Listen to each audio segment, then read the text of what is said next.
Welcome to the Rethink Leadership podcast with me, Jeremy Blaine. I interview leaders, experts and business professionals from around the world who are bringing leadership principles and know-how into the digitally driven 21st century workplace, with focus firmly on the how-to rather than the what. Each episode is in aid of a charity chosen by my guests, and since 2020, we've made donations to over 80 global and local causes. Today, the Rethink Leadership podcast welcomes Karl Lillrud. He is passionate about digital commerce, innovation and business growth. His journey in these fields has been shaped by personal and work-life experience, including overcoming dyslexia and embracing extreme sports.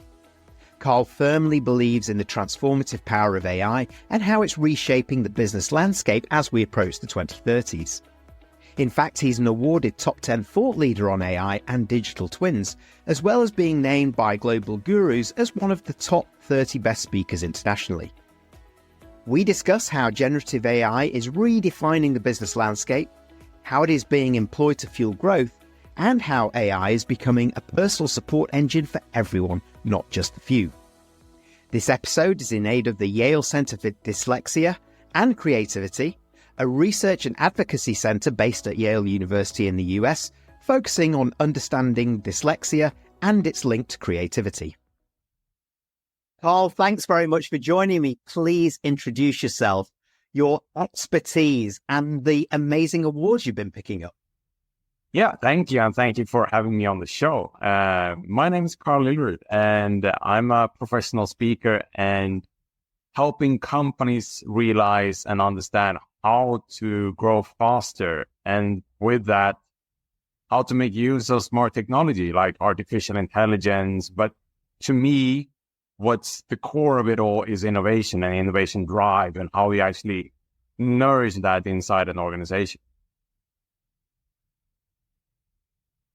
And it's not been an easy journey for you, because I know, having known you a little bit as well, you overcame dyslexia, you embraced other things in your life, and you really had to work hard at this. So what kind of was your journey like getting to this sort of expertise level? Yeah, so if we look back as a child, obviously being dyslexic and that the education system didn't really know how to support that back then was a challenge for sure. And what I realized back then was that I'm someone that likes to challenge things and actually do that, go that extra mile, so to say. That made me into what I am today, a person that loves to experiment and try new things and are not afraid of the challenges. Because growing up, everything was a very big challenge when I looked at my schoolmates. Like, they did a homework in no time. And for me to read a text that changed every time I read it, obviously it was difficult to get a good understanding of what it is that I'm looking at that point in time.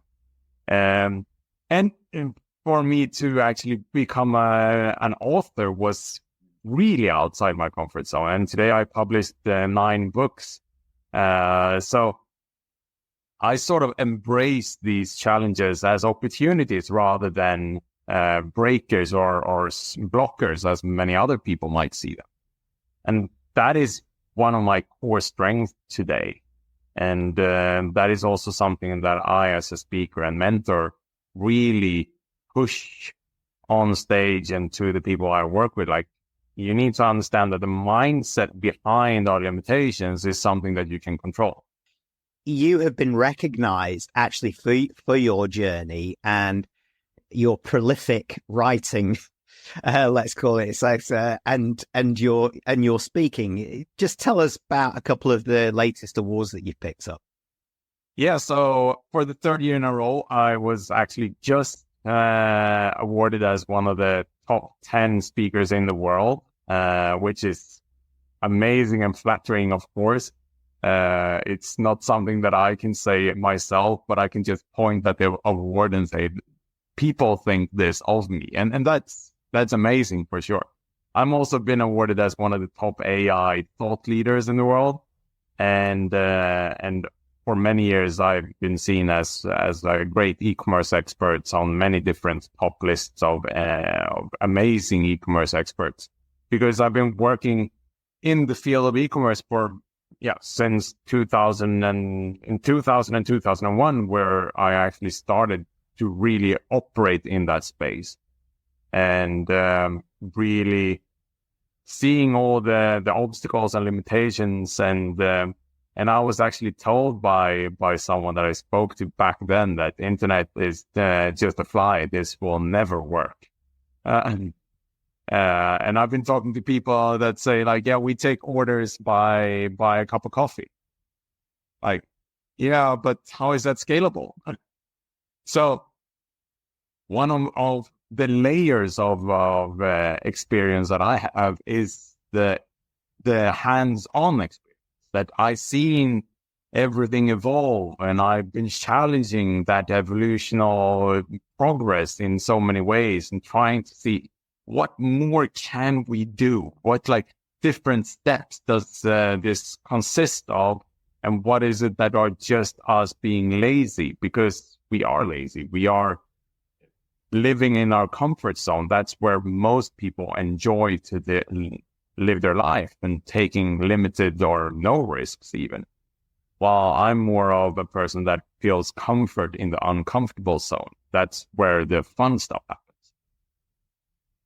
It is. And one of those uncomfortable zones you mentioned is digital technologies. We've gone past e-commerce, we're internet, mobile, all of this, and we're into the era of generative AI. And we as leaders have to learn just a slightly faster pace than our audiences in many ways, because of the pace of change. And often we miss some of the basics, like definitions. So I'm going to bring you back to that point. How would you define AI, generative AI, for the business leaders who are tuning in today?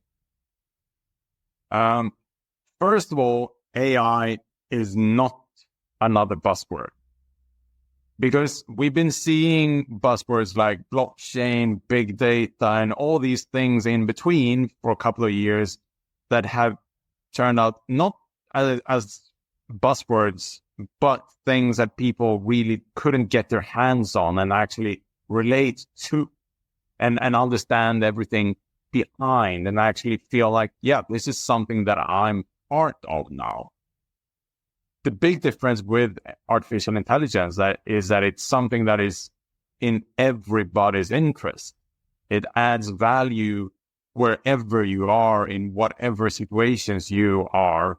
You can use this as a support mechanism. And that is one of the important things. AI today is not ready to take control of things. It's a support mechanism that you as a human actually need to step in and make the decisions on. Like, here are the different things that I have produced for you. Which one do you think is best? Whatever that might be. And if we look at generative AI, that is the thing. It's producing things for us. And I think that we are still just really scratching the surface of generative AI. I myself have been questioning this for quite many years already. Like, why isn't an e-commerce experience generated for me? Like, the entire experience as I go to that storefront can be tailored to fit me. And on the fly, the entire store can be rebuilt, repurposed, and structured in a way that fits my ever-evolving persona or avatar as we add more and more data, as we learn more about what I am, who I am, where I am, and so on. Like, if I start to look at skiing gear, then obviously I'm in a mindset right now to buy something that is for a skiing season and not going to Bahamas and lying on the beach. For that to be supported, we can regenerate all the content on the site, all the images, all the video of all the products, to be in that type of setup, to have all the background and everything to be in where my mindset is. Just as one example. And from an AI perspective, like you said, it is providing us things, but the output is just about as, can only be as good as our inputs, which is why we've got frameworks, characters, and prompts. So how would you use that to almost supercharge what you're talking about there versus what I can do on Amazon already, which is I'm put in training shoes or sneakers and it brings me a whole load. So how could we program or use generative AI better to tailor these journeys for ourselves as shoppers? Yeah. So this is quite interesting. And I believe that there is a big gap here. And whoever listens now, there is a huge opportunity that you can build on. And that is to create a persona data set that I, as an individual behind that avatar persona, depending on how you want to add details into this data set, that I own and I share with the store. Because the store is trying to collect as much data that it can. Like they look at where you are, your IP address, your type of device, to actually try to understand how much money this person have, and like all these different things that they collect to create some sort of understanding about who they're having this conversation with. But if I instead, just like, for example, I've been training a personal GPT with ChatGPT on my data, everything about me, so that if you want to have a conversation with me, you can go to ChatGPT and have that conversation. It's going to be a digital representation of me. In the same sense, that training data should be packaged so I can give it to whatever store I want so that they can tailor my experience for me. Instead of having this secure behind locked doors data set on me that I don't see, I can get access to it in many situations if I have a registered account. If I don't have a registered account, I can't really access it. So I don't know what predictions they are actually making on it. I believe that is going to be a huge change in the market when someone create that support mechanism. You're right. And I think when the rest of us have more discipline in creating that persona, which is robust, that can be used. And as you were talking actually there, Karl, it just feels like that this is an accelerator for sales, business growth. If we flip it and come away from me as a shopper, but, almost me as a supplier now. So AI can be that game changer in driving business growth. How will that happen?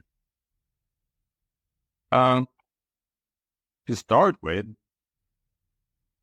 this digital representation of me that I just mentioned, this is helping me every day to act and behave like me to make my work easier. As I start to use this more and more, I see the value of this. And as I have this mindset that always challenges the norm in a way, I also see the underlying value and the opportunities that this can bring in terms of adding more, let's call it made up data about me that I then can validate. And if we also look at other data sets, quite soon we'll probably be allowed to train these models on our own image and video data. We already have the training data in terms of training on my voice and how I speak, so that I can create a digital representation that generates voice curves or patterns that sound exactly like me. But if I choose to give access to my iCloud, for example, with all my photos and videos, and give that to a model, that can actually understand more of what it is I like and what I dislike. And this is going to be a huge game changer that create new opportunities. You obviously don't want to share access to your personal photos and videos to an individual, but if you share access to the assumptions that you then have validated in your data set, that can create new business opportunities that we can't even imagine today. Oh, you're absolutely right. And even when you then consider almost a supplement to that, or the supporter of that being Web3 and how blockchain can protect that end to end, actually there's lots of reasons to believe that this is the game changer that you're talking about. So for those tuning in that says, right, I want a piece of this, Karl, what do I do to make some progress here? What are the tiny steps that I can take to get me on that road? Yeah.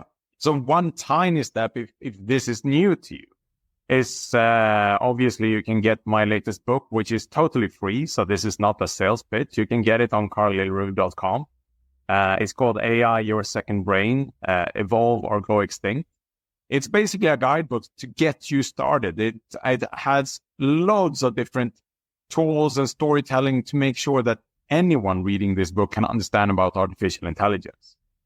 And as we progress, there are so many other things that I try to share with a global audience. And as a speaker, I do this on stage, always trying to make sure that I understand who is actually in front of me, obviously as a group, but I think that you as a listener should think the same, like who is in front of me? What value can I bring? Because you carry a tremendous amount of insight and knowledge. And I was just in Davos at the World Economic Forum week and was talking at an event about leadership and how we can make use of making wise decisions as young leaders are developing in the market and so on. And a strong suggestion that I came with over there was to everyone, all the listeners of your amazing podcast here, to think, who can I give 15 minutes of my time to and support them as a 15-minute mentor? Because even if you feel you don't are a professional mentor, you can still mentor someone that are younger or have an idea or something, and focus on the value that you will bring, not mitigating risks.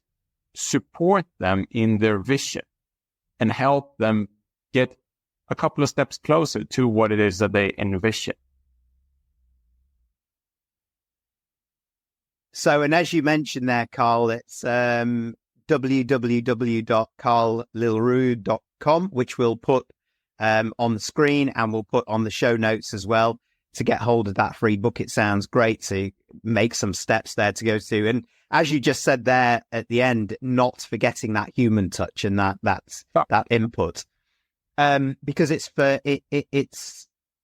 in one way, anybody can get on board with this. But that then, as you were talking, raised another question for me around accessibility.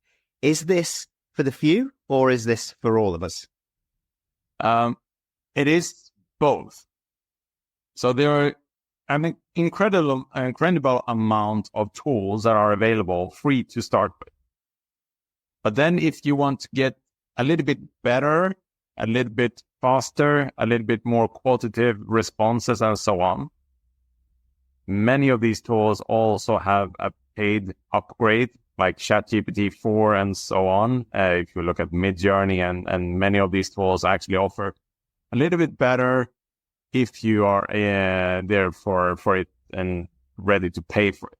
But that doesn't mean that the free versions are bad. I always suggest you to play around with anything before you pay for it, if there is a free version to test.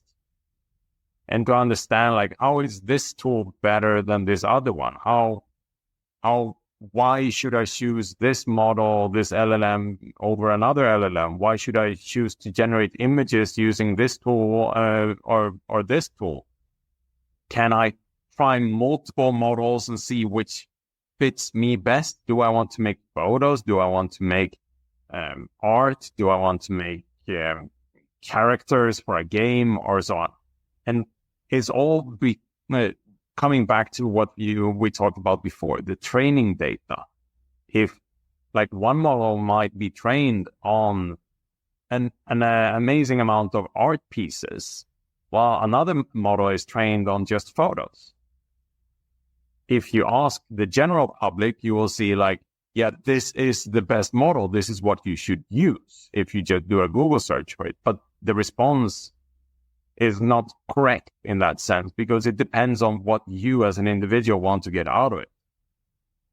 So experiment and keep that in mind. Whatever we do, we are experimenting. Whatever we try, we should think of it not as a project that might fail. Instead, look on it as an experiment that is where it's totally fine if something doesn't go your way, so to say, because it's an experiment. It's a learning curve. And it does sound like that for many people who aren't as experienced as you, that are moving into this, that there's so many possibilities, but there's probably a lot of potholes that they can go into, or roadblocks along the way, or rabbit holes they go down to investigate something. Yep. So what would be your top tips and watch outs for those who do want to accelerate progress to get started? As most of you have probably heard before, make sure you don't think of a project as a waterfall model where you have to know everything. Just start with the simplest thing that will add the most amount of value at that particular point. Not long-term value, but something that will make it possible for you to show your concept. And then as you show your concept, you progress and you listen to whoever you present your concept to, and you add the missing pieces. But don't go on and listen to just one person. Make sure that you start adding missing pieces after talking to a couple of people. Like, for example, I've been talking about proof of concepts for many years. And if you go to a group of developers, they probably say like, yeah, let's create a proof of concept. Let's just write some code and see how it works. To me, a proof of concept is sort of a paper and napkin sketch. Like, this is a box, this is a button, and when you click here, this happens. Like, show it. That takes 10 seconds. That's the first conceptual interface that you want to get feedback on. Cut corners, make it super, super simple. You don't need to have all the bells and whistles. You don't need to overthink things. Like, I had a conversation with the development team just last week, and they were a bit concerned about the data in the product that they were building. Like, how can we protect the personal data and user information? And this is a very early stage startup. And my response is like, yeah, what personal data? What user information? Yeah, we got the name, we got the email address, we got this and that and that. Like, okay, remove all that, use a username and a password. Then you're safe. Don't even collect the email address at this point. Just username and password. Then we can have that saved in whatever environment we like, and we don't need to feel that there's a threat or there's a risk that we save information that we shouldn't save and so on. Like, simplify it to the extreme, because that's how you're going to fly faster than your competitors. And so what would be the watch outs for people who are starting down this road to avoid some of those dead ends or kind of rabbit holes that they might go down? Blockers are the watch outs, or naysayers.